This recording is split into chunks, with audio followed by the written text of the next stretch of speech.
Jean-Claude Bouda va passer sa toute première nuit à la maison d'arrêt de correction de Ouagadougou. L'ex-ministre de la Défense a été arrêté ce mardi puis transféré à la Mako. Les détails de l'affaire à suivre dans quelques instants. Nous avons été bernés par le gouvernement. Les enseignants recrutés en 2016 dans le cadre du programme Emploi Jeunes pour l'éducation nationale sont déçus de l'exécutif après leur échec au concours d'intégration à la fonction publique. Que reprochent-ils au gouvernement? Élément de réponse à suivre dans cette édition. Enfin, un deuxième centre de traitement de Covid-19 à Ouagadougou, plus de 2 mois après l'avènement du nouveau coronavirus au Burkina Faso. Le centre de Pissi s'ouvre aux patients. Il peut interner 62 patients. 20 000 francs CFA par mois par ménage pendant 3 mois. Le gouvernement vient ainsi en appui à plus de 46 000 ménages, soit plus de 300 000 personnes affectées par la Covid-19. Les premiers bénéficiaires ont reçu leur enveloppe ce matin. Voilà pour les grandes articulations de ce journal. Merci d'être des nôtres, mesdames et messieurs. L'information est tombée en fin de matinée de ce mardi. L'ancien ministre de la Défense, Jean-Claude Bouda, a été déposé à la maison d'arrêt de correction de Ouagadougou, selon des sources judiciaires. Ce soir, retour sur les faits reprochés aux désormais pensionnaires de la Mako. C'est avec Arsène Konditamdi. C'est au lendemain de la célébration des festivités du 11 décembre 2018 à Manga que l'affaire de la villa du ministre Jean-Claude Bouda avait été rendue publique. Les Burkinabés découvrent une villa Kossu évaluée à plusieurs centaines de millions de francs CFA, attribuée à celui qui était alors ministre de la Défense.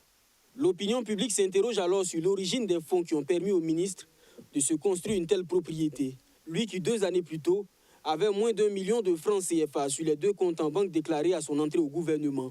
Dès lors, la justice s'intéresse de plus en plus à l'ancien maire de Manga. Le procureur du Faso instruit un expert immobilier qui évalue le coût de la résidence à 350 millions de francs CFA. Pour sa défense, Jean-Claude Bouda affirme avoir entre autres bénéficié du soutien des membres de sa famille pour achever sa bâtisse. Un argument qui n'a visiblement pas convaincu. En mai 2019, le RENLAC, le Réseau national de lutte anticorruption, a introduit une plainte pour délit d'apparence, enrichissement illicite et fausse déclaration d'intérêt et de patrimoine. Suite à cette plainte, Jean-Claude Bouda a été auditionné, puis déposé à la maison d'arrêt et de correction de Ouagadougou ce 26 mai. Une information relayée par l'intéressé lui-même qui dit s'être mis à la disposition de la justice. En plus de ce dossier, le nom de l'ancien directeur général du CIAO est également cité dans une affaire de malversation au niveau du FAFPA, le Fonds d'appui à la formation professionnelle et à l'apprentissage. Des faits qui remontent à son passage au ministère en charge de la formation et de l'insertion professionnelle. C'est l'un des projets phares que Jean-Claude Bouda a piloté alors qu'il était ministre de la Jeunesse, de la Formation et de l'Insertion professionnelle. L'opération de recrutement dans le cadre du PGN, le programme Emploi Jeunes pour l'éducation nationale, lancé en mai 2016, est fortement décrié par les toutes premières recrues issues de cette mesure spéciale. Après 3 années de contrat sur le terrain, un concours a été organisé. Sur 1500 candidats, environ 800 ont réussi. Les restants, au nombre de 600 environ, crient à l'injustice et à la trahison. Que s'est-il passé? Que reprochent-ils à l'organisation du concours? Où se situe l'injustice selon leur entendement? Élément de réponse avec Roméo Koïta. Nous avons été bernés par le gouvernement. C'est la déclaration des professeurs recrutés dans le cadre du PGN, le programme Emploi Jeunes pour l'éducation nationale en 2016. Ils estiment que les thèmes du contrat n'ont pas été clairs dès le départ. Eux qui espéraient être directement intégrés à la fonction publique après les 3 années d'enseignement, voient environ la moitié de leurs membres laissés sur le carreau. Lorsqu'on prenait connaissance effectivement du contrat également, le mécanisme spécifique n'a pas été éclairci. Alors, mais ça a quand même étonné qu'on parle au fait du mécanisme, parce que dans le discours, ils disaient qu'ils allaient trouver une solution pour intégrer l'ensemble de ceux qui vont rester pendant les 3 ans. Donc, à ce niveau, nous ne pouvons pas dire que nous n'avons pas eu connaissance, mais nous n'avons pas eu connaissance à temps.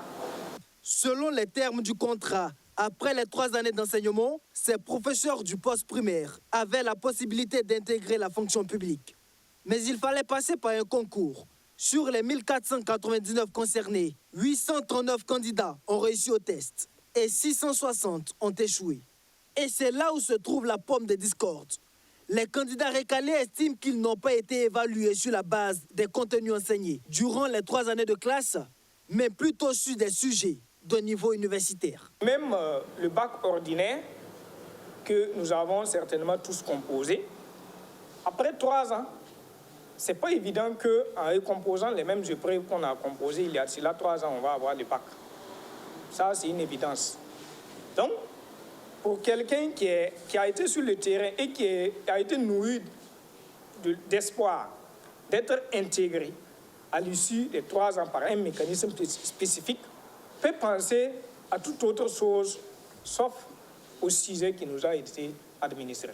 Pour être admissible au concours, il fallait avoir la note minimale de 7 sur 20. 44% des candidats ont obtenu des notes inférieures à ce barème. Ils estiment pourtant avoir bel et bien le niveau pour avoir suivi une formation puis enseigné durant 3 ans sur le terrain. Le ministère de l'Éducation leur donne tout de même la possibilité de passer le concours cette année avec le cadet de la 2e promotion. Proposition qui n'est pas du goût de ce groupe de professeurs. S'il faut organiser un concours pour laisser plus de 660 personnes encore sur les carreaux, je pense qu'il vaut mieux ne pas le faire. 4200 au départ, seulement 1500 environ sont arrivés au terme des 3 années de contrat. Ces anciens ajournés demandent au gouvernement de tenir compte de ce sacrifice. Ils se disent ouverts au dialogue en espérant que l'exécutif revienne à de meilleurs sentiments en régularisant leur situation. L'exécutif interpellé pendant ce temps, il est préoccupé ce 26 mai par 3 sujets majeurs, la pandémie de coronavirus, l'insécurité qui gangrène l'économie, mais aussi la préparation des échéances électorales de novembre prochain. Des préoccupations au cœur d'une rencontre ce matin entre le Premier ministre et les partenaires techniques et financiers du Burkina. Écoutons la présidente de la Troïka des PTF, Metsi Makita, qui s'exprime à l'issue des échanges qui ont duré 3 heures d'horloge. Il a été question de regarder l'impact, bien sûr, de la pandémie sur un certain nombre d'activités et aussi le calendrier important du pays, notamment le calendrier sur les échéances électorales et le calendrier sur le prochain référentiel du pays. Nous avons fait le point d'une manière globale. Nous avons eu des discussions très, très franches. Je voudrais insister sur la manière dont ces discussions se sont passées. Sans complaisance, nous avons apprécié le contexte sécuritaire qui demeure toujours complexe. Nous félicitons les efforts déployés par le gouvernement dans un contexte où nous savons que la pandémie a aussi eu un impact sur le cadre macroéconomique, sur le budget de l'État. Nous apprécions aussi le fait que pendant la rencontre, le gouvernement a rassuré sur le fait que maintenant il y a un calendrier clair autour de ce qui va être la planification pour le prochain référentiel. Par rapport aux élections, vous avez bien suivi aussi à la déclaration suite au dialogue politique avec les partis politiques. Nous avons enfin abordé aussi dans ce contexte que nous savons difficile la protection des civils et nous avons apprécié la sortie du président du Faso pendant laquelle il a affirmé la tolérance zéro à ce qui a été les allégations par rapport à ce qui se passe sur le terrain. Les partenaires ont affirmé aussi la responsabilité que nous portons ensemble, le devoir qui nous incombe, mais aussi la disponibilité de déployer les moyens, d'avoir aussi des cadres où nous pourrons accompagner pour prévenir ce qui pourrait survenir dans l'avenir pour ne plus que le pays ait à avoir à gérer ce genre de situation. Les partenaires techniques et financiers qui se tiennent aux côtés du Burkina Faso dans le cadre du projet Filets sociaux. Il va consister à prendre en charge 43 000 ménages vulnérables affectés par la COVID-19. Pour les mois de mai, juin et juillet, chaque ménage recevra 20 000 francs CFA par mois. Coût total du projet, près de 3 milliards de francs CFA. Archimède Boy. Voici les premiers bénéficiaires du paiement de cash transfert au profit des personnes vulnérables affectées par la COVID-19. Ces femmes, à travers le projet Filets sociaux, auront droit à une aide financière de 20 000 francs CFA par mois, et ce, durant 3 mois. L'État, avec l'accompagnement de la Banque mondiale, à travers le projet Filets sociaux, a défini des mesures supplémentaires au bénéfice des populations les plus vulnérables. Cette action du gouvernement vise l'amélioration de la condition de vie des populations vulnérables face à la pandémie de la COVID-19. Avec le démarrage effectif des paiements, des premiers cash transferts ce matin, c'est environ 2 milliards 580 millions de francs CFA qui seront versés à 43 000 bénéficiaires directs, soit 301 000 bénéficiaires indirects à Ouagadougou et à Bobo. L'entreprise YOP est en charge de l'opérationnalisation de ce paiement. Elle l'a simplifié pour l'adapter au niveau d'instruction des bénéficiaires. Tenant compte du niveau d'instruction des populations cibles, aucune bénéficiaire n'aura à saisir une syntaxe par dièse ou étoile pour effectuer le retrait de son cash. En effet, les bénéficiaires sont au préalable enrôlés sur la plateforme YOP avec leur CNIB en cours de validité et leur numéro de téléphone. Une fois le transfert monétaire effectué, chaque bénéficiaire reçoit son argent dans son téléphone. La bénéficiaire se présente alors dans le point de vente YOP et indique juste son numéro de téléphone et le montant qu'elle souhaite retirer. Une séance de démonstration sur place permet de rassurer de la bonne marche du procédé.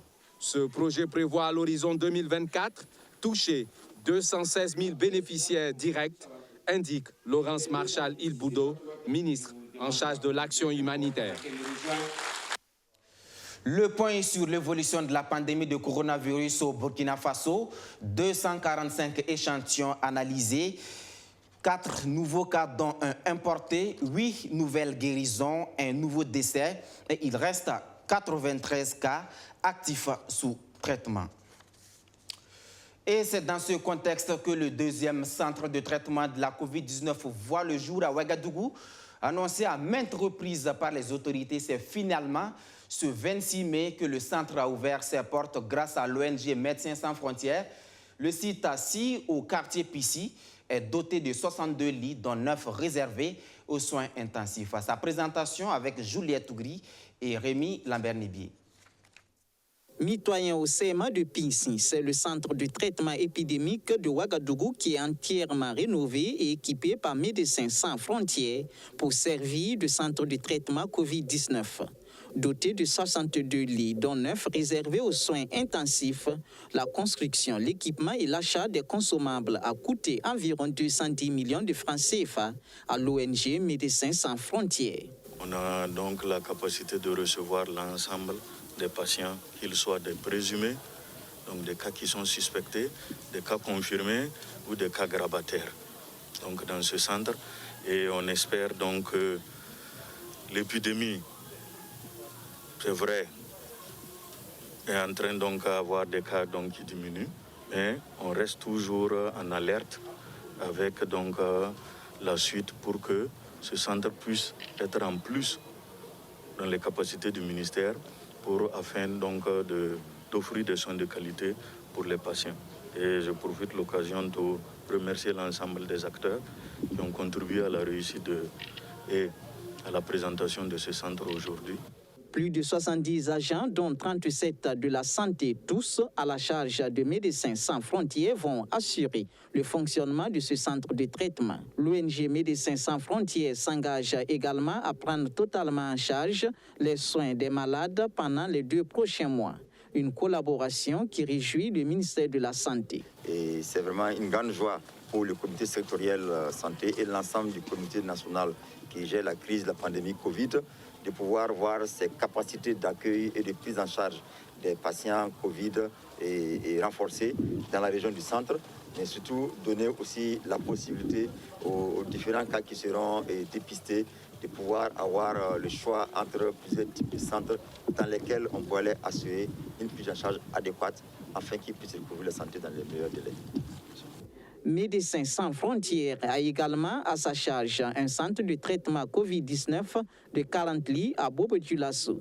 L'ONG appuie aussi les districts sanitaires de Signorin et de Bascui dans la lutte contre la pandémie de la Covid-19 par la formation des agents, le don d'équipements de protection et la mise en place d'unités d'isolement.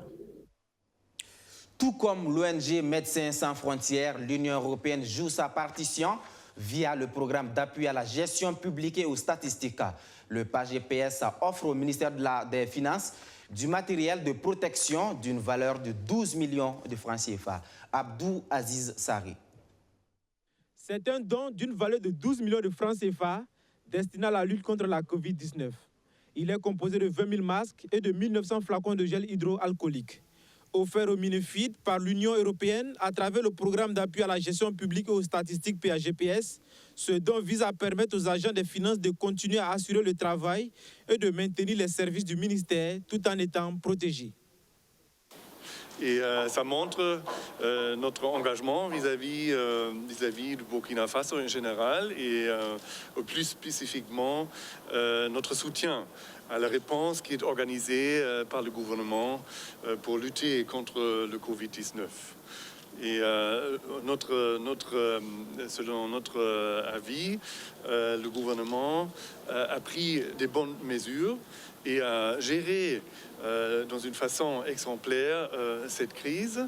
Et nous voudrions aussi, avec ces mesures, exprimer notre appréciation de cette réponse organisée par le gouvernement. Les masques qui nous sont proposés ici seront très utiles. Et les gels hydroalcooliques également sont effectivement d'un appui important. Donc toutes les structures pourront en bénéficier. Et je pense que les agents pourront exercer avec encore plus de sérénité. Voilà un peu la situation qui nous réjouit. Mais j'ai noté également que les masques étant fabriqués localement par des artisans locaux, c'est un appui important à l'économie nationale et à la continuité de l'emploi dans certains secteurs. Et les gels aussi sont achetés localement, donc c'est autant de ressources qui sont réinjectées dans notre économie nationale. Et donc ce geste est positivement apprécié au niveau du ministère. Les efforts déjà consentis par l'Union européenne dans le cadre de la lutte contre la Covid-19 au Burkina Faso sont énormes. Elle a octroyé 1 milliard de francs CFA à la Croix-Rouge burkinabé pour la prévention et la riposte d'urgence à l'épidémie de la Covid-19 dans les 45 provinces du Burkina Faso. Aussi, elle a remis 15 000 masques à des populations vulnérables à travers des associations engagées dans la lutte contre la Covid-19.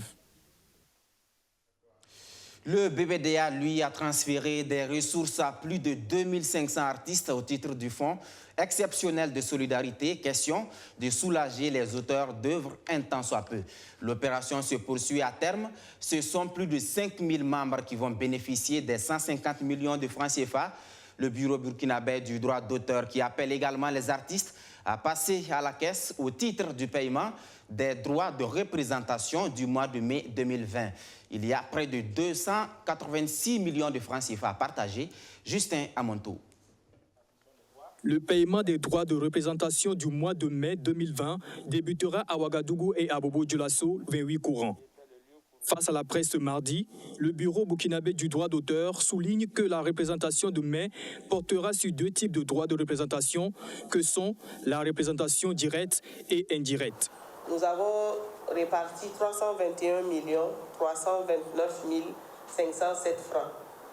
Et à l'issue de la répartition, les bénéficiaires membres du BBDA sont au nombre de 4 787 pour un montant de 287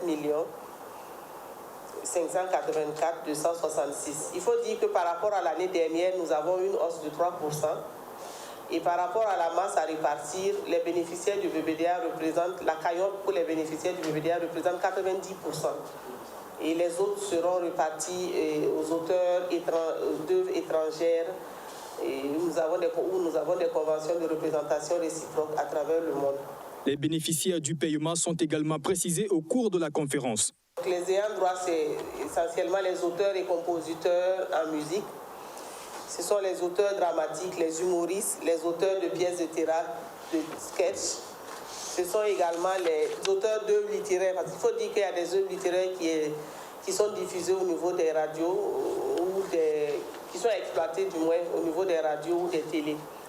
Il y a également les auteurs d'œuvres audiovisuelles, les réalisateurs et les scénaristes. Comme ayant droit également à cette répartition, nous avons les œuvres d'art graphique et plastique. Le fonds exceptionnel de solidarité visant à soulager les membres du BBDA venus au moins une fois lors des sessions de paiement de droits d'auteur de 2016 à 2019 est estimé à 150 millions et est réparti équitablement selon le directeur des affaires administratives et financières du BBDA. Après analyse du répertoire des membres du BBDA, nous avons dénombré 5 314 membres éligibles au FES. Au regard de la somme par membre qui est très loin du SMIC, de nombreux critères ont été introduits pour améliorer le montant à payer aux créateurs. Ainsi, les maisons de production, les éditions, les fonctionnaires et les salariés en activité, les bénéficiaires du fonds AMA ont été écartés de la liste, ramenant ainsi le nombre à 4 769.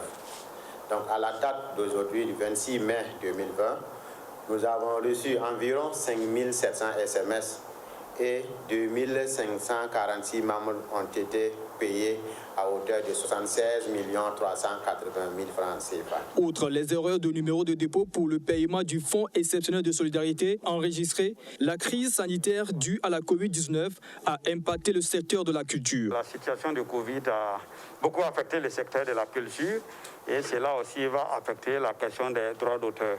Donc en perspective, nous envisageons des plaidoiries auprès des autorités compétentes et à d'autres auprès de certains partenaires pour pouvoir compenser ces manques-là. Cette année, un lien donnant accès au fichier PDF de la liste de répartition est publié sur le site et la page Facebook du BBDA afin d'éviter les regroupements et aussi faciliter le respect des mesures barrières contre la Covid-19. À présent, cette question au lendemain du mois de Ramadan, que risquent les fidèles musulmans qui relâchent dans la pratique d'adoration d'Allah?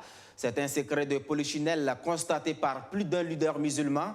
Certains fidèles ont tendance à baisser la garde à propos de certaines bonnes attitudes, pourtant bien observées tout au long du mois du jeûne. Dans ce sujet de Abdou Aziz Sarré, vous allez le voir, l'exaucement du jeûne est carrément tributaire de la suite réservée à la pratique de la religion du prophète Mohammed. De nombreux fidèles musulmans l'ignorent peut-être. La qualité de leur comportement après le mois de Ramadan est le reflet de la validation ou non de leur jeûne. Selon certains imams, celui qui continue d'adopter les bonnes attitudes qu'il a eues pendant le mois de Ramadan peut s'assurer que ces 30 jours de jeûne ont été exaucés.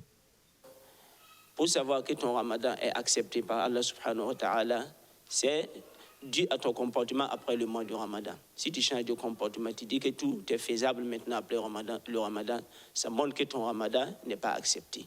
Mais si tu t'habitues à faire les bonnes œuvres comme tu faisais dans le mois du Ramadan, surtout les obligations et surtout en particulier les 5 prières du jour, ça montre que ton Ramadan est accepté.